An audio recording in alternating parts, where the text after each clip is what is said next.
Welcome back. Still the morning show right here on the Rise News channel. It's time to take a look at news stories making headlines across the globe. All right, we'll start with the federal government has appealed to Nigerians to be patient and remain calm despite the harsh policies of the government.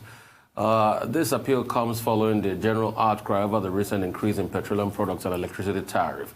This was the message of President Muhammadu Buhari to Nigerians at the opening of the first-year Ministerial Performance Review Retreat. The president, who was represented by Vice President Yemi Osinbajo, said the government is mindful of the pains inflicted by these policies, but gave assurances that the administration will continue to seek ways of cushioning the effect on the people.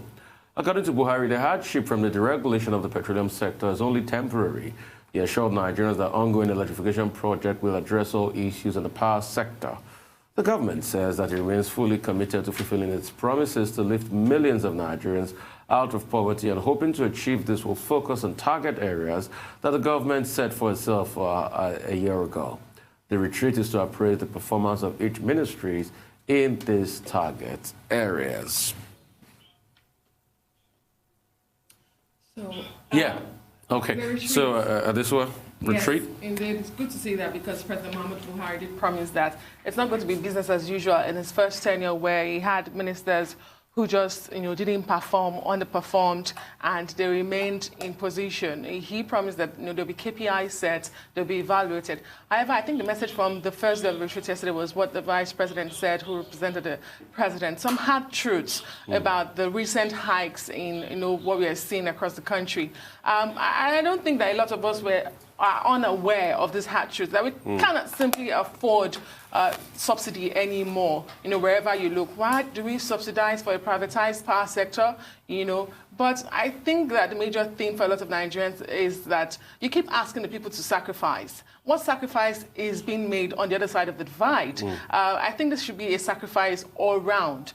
And most importantly, we would like to see the commitment of the government to channeling those funds, because the promise is we are removing subsidies so that we can cater for critical sectors, education, health, at a time like this where we have seen COVID and what we are capable of not doing, really not what we can do, but not what we cannot do. I think that, Nigerians will hold this government accountable to say, you remove subsidy, where are the benefits? For some weird reason, Adisa, while you were speaking, the song Sacrifice by Elton John was playing in my head. Dr. Abati.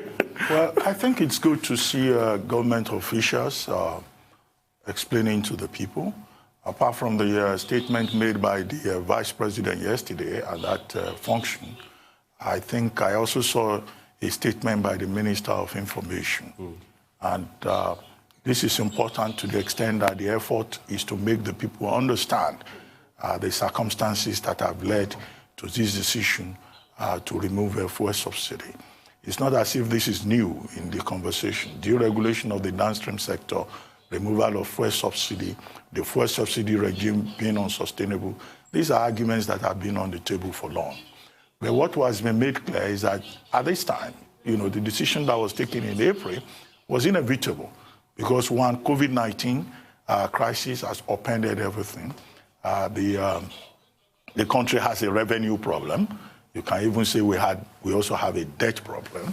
And then, of course, the subsidy regime, both in the electricity sector and in the power sector, in the oil and gas sector, has been a drain on the country's resources.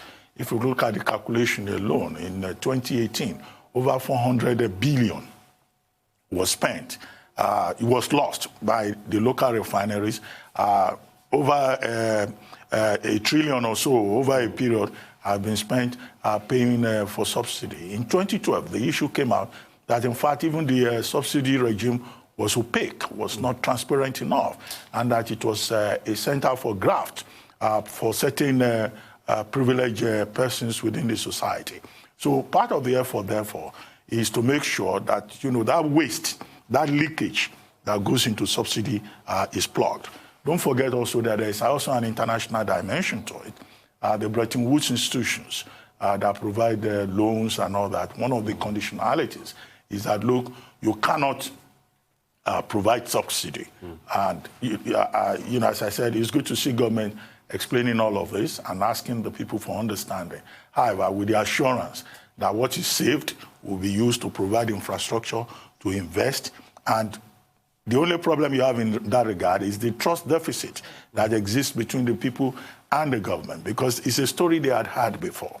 And, you know, I would only like to say 2 words of caution. The first is that, yes, we've been told realistically that when the spot price of fuel goes up, then the pump price of fuel in Nigeria will also go up.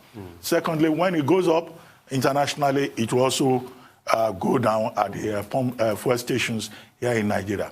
We hope that, you know, that will happen and that the PPPRA will be consistent and that government will strike that balance between price deregulation and price control, because that in itself can create problems. We talk about market forces. We've seen situations whereby market forces don't go up and down.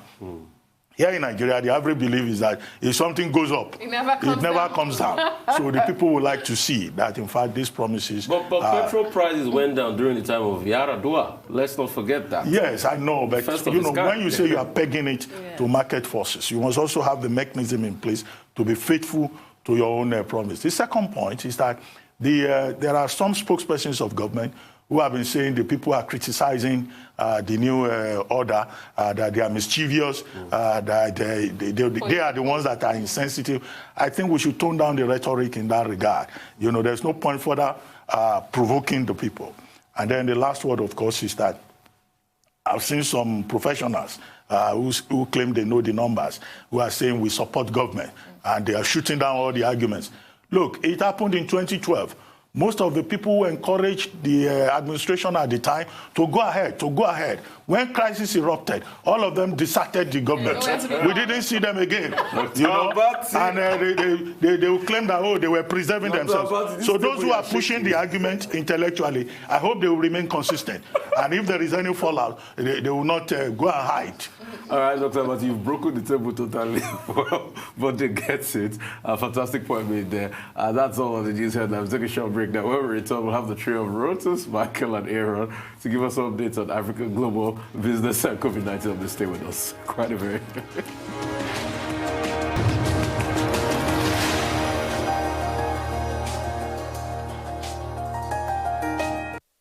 Right, welcome back to the morning show right here on the Arise News channel. Our dependable Rotus Odiri is here to give us African business update. Over to you, Rotus. Good morning, Rufai. Good morning, Doctor. Good morning, Adesua. We'll be focusing on the 2 largest economies in Africa, Nigeria and South Africa. We kick off, of course, with President Buhari's comments at the 57th Ordinary Session of the ECOWAS Heads of State and Government. So he, remember, we talked about this a few months ago when he had this tweets, a series of tweets where he was admonishing the UEMOA states about their adoption of the ECO. So just to remember, he made these comments again at the ECOWAS meeting in Niamey in Niger Republic yesterday. So, and of course, this is a front page on our sister publication this day in today's paper. So, just to remind our viewers, the UEMOA states, of course, is the West African Economic and Monetary Union. The states are Benin, Burkina Faso, Cote d'Ivoire, Guinea-Bissau, Mali, Niger, Senegal, and Togo. They are couched within ECOWAS. So President Buhari called their adoption of the ECO premature. He accused them of ambushing the Anglophone states in Africa. He urged them to return to the agreed roadmap, which, of course, remember, there has requirements, a percentage of your, you have to have a low digit deficits. You have to have a single digit inflation and so on and so forth. So he said to return to the roadmap, let us all approach this, in unison. And although he still restated Nigeria's commitments to the single currency plan. Let's now look at the issues. He also listed the issues that are still unresolved with the single currency. So number 1 is delinking the CFA franc from the euro. Number 2, will the UEMOA states join as a bloc or individuals? Then he talked about what kind of exchange rate mechanism is going to be used. He talked about a stabilization fund, policy harmonization, an exit strategy. We're seeing what's happening between the UK and the EU right now, where they're talking about their Brexit talks, and then reserve pooling. So quite honestly, we could stay on these topics for, the rest of the morning show for 3 hours. But very quickly, the number one issue here is delinking the CFA franc from the euro. As we know, the Francophone states deposit a portion of their reserves with the French Treasury. They have backing of France. I'm glad we get to talk about France again, because we kind of didn't finish our discussion from Friday. But, you know, the CFA franc, as a result of it being pegged to the euro, is one of the strongest currencies in Africa. And as a result of having the support of the euro, they essentially do not have the same currency volatility that, funny enough, President Buhari, who is, you know, the one talking to them about this, is the leader of a country that currently has some foreign exchange issues. So they don't have that. That top number one thing there, delinking the CFA franc from the euro, is going to be, in my estimate, the most difficult aspect of getting everyone on board. Because once they delink themselves, they decouple themselves from the euro, they are now in the same boat as every other emerging market currency that now has to face the same foreign exchange issues that others are facing. So that is one thing that I think is going to be a problem. Number two, well, will they join as a bloc or individuals? I think they'll move. I'm not really sure how this is going to work out. That because of the way they trade within each other, they might stick as a bloc, but then there might be some complications there. President Buhari did say specifically that this is a complex matter. So I'm not sure how number two is going to be solved, but I think, well, I don't even know. It could go either way. As far as the exchange rate mechanism, is it going to be, you know, is this going to be pegged, or is it going to float? Kind of the same issues that you're seeing in other countries with regards to what kind of exchange rate mechanism. Should we allow it to move according to the forces of demand and supply? Will there be volatility when we first start out moving as a bloc? What happens when we face foreign exchange challenges? Stabilization fund, that makes sense. The Eurozone has that. We just saw their 750 billion euro bailout plan, which, funny enough, all the other states are pitching into. And then policy harmonization.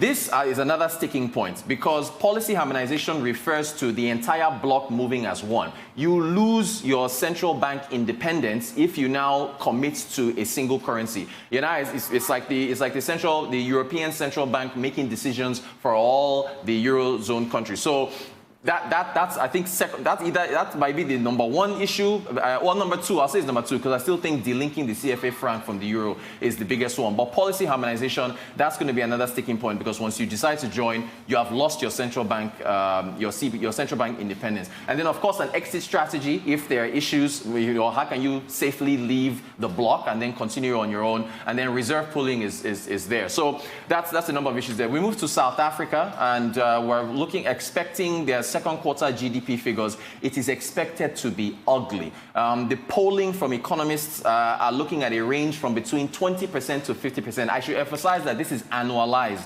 So when you have these, so they basically divide by 4. So you're looking at a 5% contraction to a 10% contraction. Because it's quarterly, you multiply it by 4 to get your annualized figure. South Africa, of course, was one of the most severely hit nations when it comes to COVID-19. They are locked down. I think you still can't buy alcohol as we speak. So we talked here on the show about certain restaurateurs who up to 40 to 50% of their sales is alcohol. So Eskom is still a major drag on the economy. We had a guest on the Global Business Report. We were supposed to have him, I think it was last week or so. We had to cancel because load shedding, there wasn't any light, and we couldn't actually talk to him via video conferencing. So Eskom is still a major drag on the South African economy. Unemployment still north of 30%, and then just released figures. Consumer confidence is still at a 27-year low. So we'll see what numbers come out of South Africa later this afternoon. We're talking about it on the Global Business Report. But again, the numbers are expected to be bad because it's supposed to focus on the period where the lockdown really hit South Africa hard. And that's our update. All right. I just want to talk about Eskom. You see, Eskom used to be a poster child for how great Africa could be. Prior to 1994, there's a stat that I read once that was talking about the fact that Eskom did produce almost as much power as the country of South Korea. When you flip the coin now, South Korea is producing way more than Eskom. What happened? All of a sudden, the management changed after handing things over, after the struggle of Nelson Mandela, and since then, ESCOM has been on a downward spiral. And you know the very important thing about ESCOM? ESCOM is one of the truest indicators of the push and the move in the South African economy, because you need power, you need energy. And that's why the South Africans should do whatever they can to fix ESCOM right about now, because if they don't fix it, the country isn't. Just imagine what you said. You wanted to talk to a guest, they said there was load shedding. Anyway, we are better, because what we'll just do in Nigeria, we'll put on the generator. Yes, we do. on the ECO, yes. You know, I think that, President Buhari is absolutely right on all the points. He may have been speaking for Nigeria, but he was also speaking for the Anglophone bloc in ECOWAS. And this matter has been on the table since about May, when those 8 countries, 7 Francophone plus Guinea-Bissau, went ahead to announce the ECO. When, of course, there was a roadmap in place, there were also conditions to be addressed. But I think there is politics to it. There is your economic convergence side of it. Economic convergence is the principle.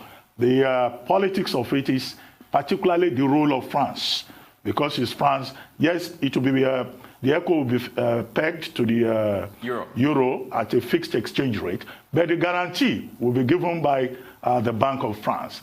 And for many Anglophone leaders, they consider this as a form of interference by France, this old rivalry between the Anglophone bloc and the Francophone bloc. But I would like to hear what the Francophone bloc would say with regard to this. But it's also been said that, look, many of these leaders in the Francophone bloc in West Africa, they are going for elections. I think there's an election in Côte d'Ivoire in October, and in 2 or 3 other countries. And what they did is a populist move to be seen to be moving ahead with the electorates in their country. But I think the objective of integration and regional cooperation should be more important than the individual ambition of those leaders driving that conflict between Francophone and the Anglophone bloc.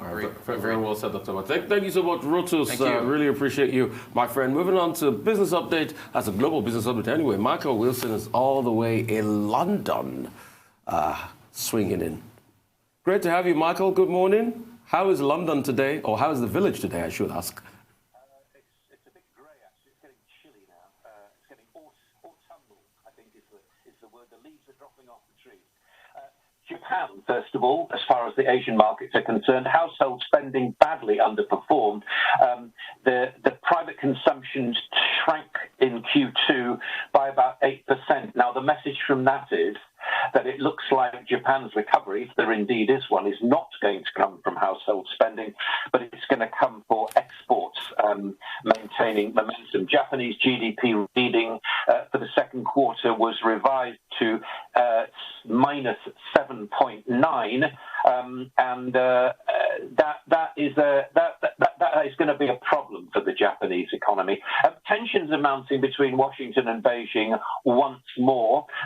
2 things about this which are quite interesting. I'm noticing that a huge amount of money is returning into China as far as IPOs are concerned. Major firms are finding their way back to China through secondary listings on the Hong Kong Stock Exchange, like Alibaba, JD.com, as well as NetEase.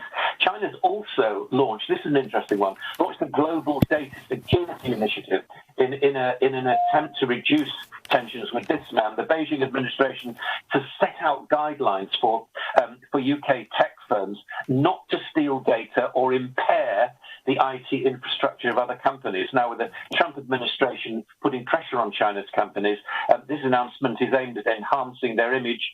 I suspect that Trump will be relatively skeptical about that. And he also has said, now this is interesting, he's used the Labor Day holiday yesterday to say that he intends to pursue what he describes as a decoupling of the US economy from China. That's the strongest speech yet against globalization, and it's clear that his election campaign is going to be made in America. I have to say that that's not very realistic, but there you go. This is what politicians do. European stock markets, so in the absence of the United States on holiday yesterday, quite strong gains, although uncertainty has increased with the UK-EU trade situation. As you know, Prime Minister Boris Johnson said on Sunday that if there's not a free trade deal with the EU agreed by October the 15th, then it would make sense not to continue with the negotiations. They will restart today, and apparently the bottom line is Mr. Johnson is saying that he's happy to trade with the EU on a basic WTO term from January if things are unresolved. And then I'll just return to this dynamite issue we were talking about yesterday. The Financial Times reporting over the weekend that the US government, the UK government rather, was happy to unwind some of the previously signed exit agreements, particularly regarding Northern Ireland and the European Union. It's very complicated, but what it is, it's a lot of people are looking at this saying the UK is actually now, as it were, ripping up the rule book that they've already agreed.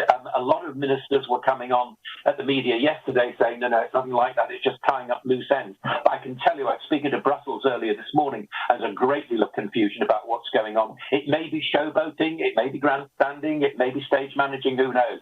And this is the problem about getting this day-to-day drip of information. I'm trying to sort out the news for you, but at the moment, it all looks pretty confusing.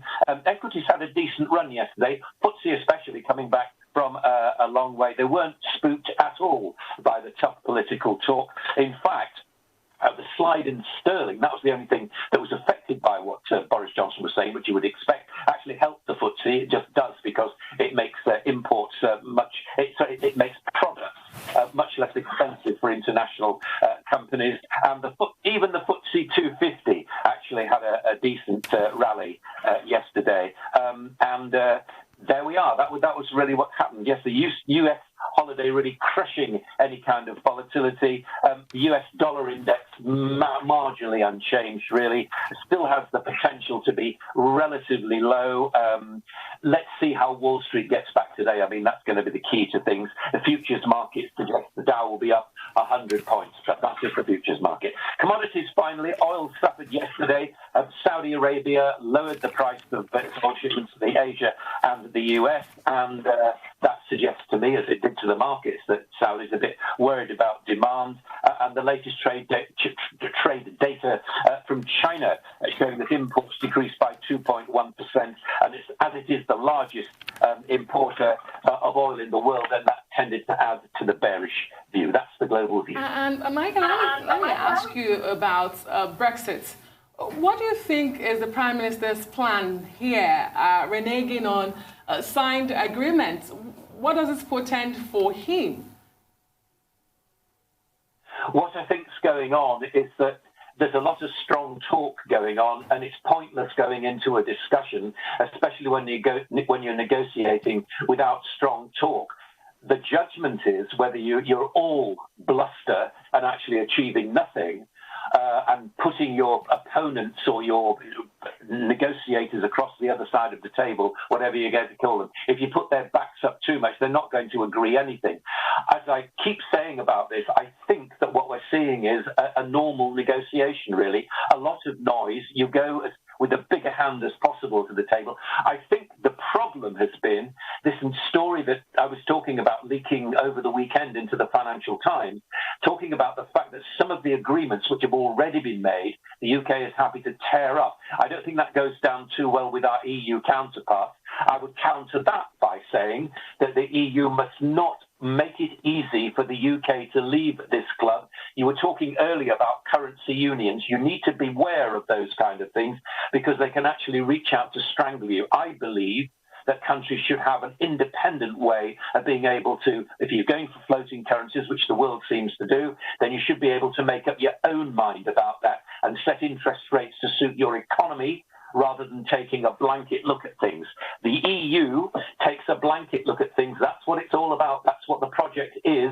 And you're finding that a lot of countries, weaker countries around it, the rise of populism in their ranks, are looking at what's going on with the UK and thinking, well, if they can do it, maybe we can too. So that, I think, is what's going on. But very quickly, Michael, before we move on, I mean, these Brexit talks, now look quite fishy.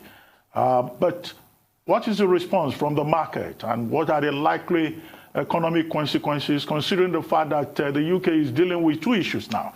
There is Brexit and there is COVID, what some people call Brovit, which could be, a double whammy for the UK economy. What is the response, immediate response from the markets, the effect on the currency and, others? Sterling weakened yesterday, and that helped equities. It helped international equities because it means that some of the products that they actually sell are cheaper and so on. But I think that's it's only a currency play right now. I don't think equities are paying any attention whatsoever to what's going on as far as Brexit, as far as COVID-19 is concerned. We've seen in the United States a bit of a thumping for the markets on Thursday and Friday, particularly tech stocks. I think that was pretty well deserved, as I said at the time. I think they have been overvalued. I don't think it's anything to do with the politics. I think it's anything to do with Brexit. I think it's anything to do with COVID-19. I just think it's the way the markets actually work. What these people are trying to do is to look away from what's going on at the moment into the future and which economies are going to bounce back. And it's pretty obvious. I mean, in the way we're talking right now, we're dependent upon a lot of technology, aren't we, to be able to talk to each other this morning. And that's clearly something which is surging ahead, and that's not going to retreat unless, and this is the big question, whether globalization takes a back foot after, if there is a massive trade war between China and the United States, which they're on the brink of it right now. Whether it happens or not, I don't know. I mean, again, we're hearing a lot of tough talk, but you've got to tie in politics with it. And there's a US election coming up on November the 3rd. Right. Thank you so much for that, Michael. Really appreciate you. So for an update on COVID-19 now, Aaron is here. Aaron, hi. How's it going? I'm doing very good. Good. Good morning to you, Rafai. Good morning to you, Doctor. Good morning to you, Adesua. Good morning. All right, all synchronizing in red, I must say, okay? Let's get straight into it right now. A very somber mood the world is in terms of COVID-19 update and in terms of the outlook, because at the moment, we've actually crossed over 890,000 deaths recorded from COVID-19 at the moment. Looking at the figures, still standing at over 27,342,332 at the moment. Now, speaking about deaths, let's look at the top 10 countries that are actually leading in terms of COVID-19 deaths. Without a doubt, the United States has always been leading, right, with over 180,000 deaths, getting almost to 190,000 deaths. It's been a lot. There's been a lot of back and forth between President Donald Trump and former Vice President Joe Biden about the vaccine and the handling of the virus. But one thing is, the stark reality is that the deaths keep rising, not as much as it used to. We'll talk about that in a moment. Then we've got Brazil, India, Mexico, the United Kingdom, which also will be reflecting on what's happening in the United Kingdom, Italy, France, Spain, Peru, and Iran. Moving on to the next slide to just help us juxtapose some of these things. You look at it, you can actually see the rise in the graph there. Simply just shows how things are actually rising from March, where things began to pick up until, of course, the highest death rates were recorded in April and May, and sometime between the end of July to August. At the moment, things were beginning to flatten in terms of deaths, but it's beginning to pick up again in September, as we're seeing second rises or second waves of cases around the world. But maybe, just maybe, the silver lining in this dark cloud, as we move on to the next slide, might just probably explain this, because you can actually see there, it took 38 days to move from 5 million to 10 million confirmed cases of COVID-19, and it took another 20 days to move from 15 to 20 million confirmed cases. But you can actually see the number of cases rising very sharply, but the number of deaths there at the bottom there, you can see the disparity there. Maybe that might just be the silver lining in this very, very dark cloud, that the deaths are not as much or not even close to the numbers of infections we are seeing around the world. Now, moving on to also actually explaining some places that have been recording major numbers in the last 7 days in terms of deaths have come from places like Ecuador, Bolivia, Paraguay, Honduras, the Dominican Republic. Latin Americans are seeing a sharp rise in deaths, and we are hoping that the authorities are taking note so that they can actually put a cap on this particular one. And to quickly move it on, scientists have actually come out and have actually said that how COVID-19 affects children is quite different from how COVID-19 affects adults and also the aged. At the moment, they're saying that 3 symptoms are the major symptoms as they carried out a test of 16,000 children. 198 of them came back positive, and they said that headaches, fatigue, and fever are the major signs of COVID-19 in children. Some might be asymptomatic, but some of the signs to actually look out for children remains fatigue, headache, and fever. Now, moving on to the UK. Right now, authorities in the UK are giving a stark warning to people out there who probably are experiencing COVID fatigue or are tired or seem to forget that COVID-19 is ravaging. You can actually see the graph there and showing that in the last 7 days, an average of 2,000 cases are being recorded. When the curve was flattened completely at some point in July coming into August, things are beginning to pick up again. We're beginning to see the rise, and red flags are being raised everywhere, especially as we're coming into the school season. And if things are not put on the check, then a massive second wave might be happening in the UK. Moving on to the second one also explains how things are actually looking out in the world in terms of the last 7 days. We're seeing a sharp rise in Asia. The Europe also tried to flatten the curve at a certain time, but we're seeing it also rise. The North Americas, with the US actually leading in the number of infections there. The Middle East and Africa seems to still have the list of numbers, of course, the Oceania region, because of their size, we're not even factored into this particular graph, but the Middle East and Africa are beginning to see a sharp rise. While the Middle East is slightly going up, you can see the number of infections in Africa is simply going down. But before I actually go quickly, international flights actually resumed yesterday. The ET 911, which actually landed in Abuja about 1:35 yesterday, people have complained, and this is to you, Rufai, that they paid for tests costing them 42,500. Of course, this test will happen in the course of the next 7 days. But at the moment, people are still complaining that they are still having to pay this much, while they did the test in the UK for free, and they're coming to Nigeria and paying 42,500. But before we go quickly, the Lagos State government has actually been doing a lot. Someone has said that we should all turn to God for prayers, but I must say I must commend the Lagos State government, because the next picture actually shows how far they've taken advocacy to. You can actually see this, of course, the legal luminary Gani actually putting on the marks there, and several other key figures and key statues in Lagos State all are donning masks everywhere to probably sensitize people that COVID-19 is still real. Of course, this is the late MK Abiola there. COVID-19 is still real, and we need to all mask up, as it is one of the safest and one of the best ways to prevent COVID-19 from happening. Aaron, I'm going to take it back to you real quickly. Yeah. COVID-19 test too is free here, but not by the private people. All right? The other one that is free might take some time to get out. Is there any possibility of taking people like the Infectious Disease Center in Yaba to set up a desk at the airport to take their samples? Because when you go to places like Infectious Disease Center in Yaba and the other place too, Naima in Yaba, it's free there. So is there a possibility we can get officials from there to set up desks at the airport, take their samples for free? But the question is the time at which it's going to come out. Exactly. Do those people that have the facility? time? And as a matter of fact, the people were made to pay for this not on arrival, but before they even got into Nigeria. They were told when they landed in Addis, connected to Nigeria, that they had to pay this fee or the flight will not be allowed to board here in Nigeria. What account are they paying? It hope it's a Nigerian account. I don't know. I don't know. I can't say that. Well, Aaron, a number of points. One, it's good you brought up the Mask Up Lagos campaign by the Lagos State government.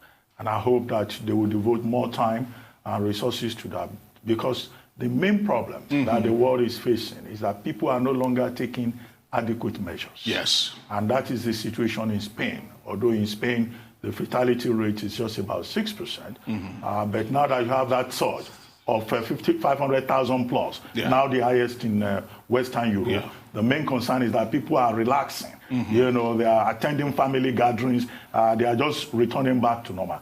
And then you have this sharp rise in figures. The same thing in the United Kingdom, where Van Tam, that's the Deputy Chief Medical Officer in the United Kingdom, has said, look, the UK may need to adopt, more stringent measures, including lockdown, if possible, because the numbers are beginning to rise again, simply because people don't want to follow the protocols.